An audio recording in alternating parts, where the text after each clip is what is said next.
هاي ازيكم عاملين ايه اخباركم ايه؟ يا رب تكونوا دايما بخير. النهارده هنعمل صوص السويت تشيلي صوص اللي بيتاكل بره مع سندوتشات البرجر، وحتى لو بالبطاطس المقلية هيتاكل هيبقى طعمه حلو قوي.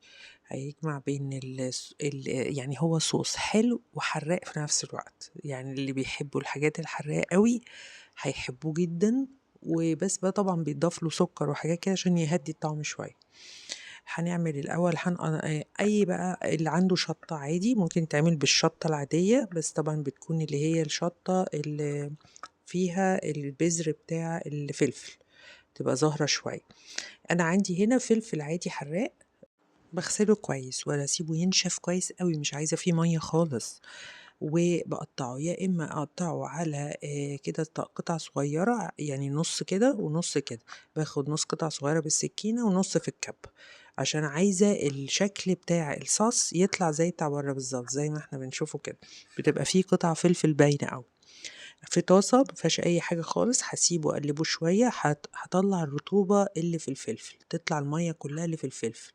زي ما احنا شايفين هي مفيهاش خالص ولا نقطة مية. بعد كده هنحط لها بقى المية بتاعتنا احنا اللي هنزودها بعد كده، مع ملح وفلفل وربع كوباية خل، وهنسيبها تغلي كويس. وبعد كده نضيف لها كوباية سكر ونقلبها كويس لحد ما تدوب.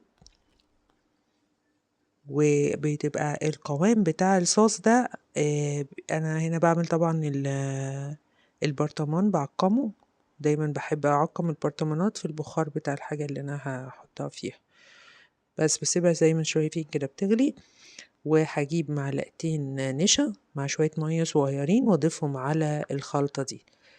هيدي بقى قوام حلو قوي، لا تقيل ولا خفيف، وهو نفس القوام اللي هو بتلاقوه في الازايز بتاعت السويت شيلي صوص.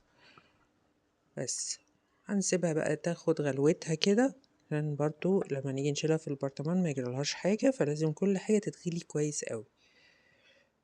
بس زي ما احنا شايفين كده، بصوا على شكل المعلقة حتى هتلاقوا الشكل باين.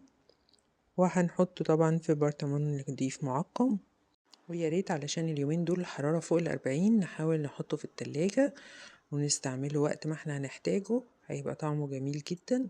ونحطه في بولة صغيرة كده جنب الطبق، وندبس فيها بقى اي حاجة احنا عاوزينها، البطاطس نحطها على البرجر، نحطها على البانيه، طعمها جميل جدا.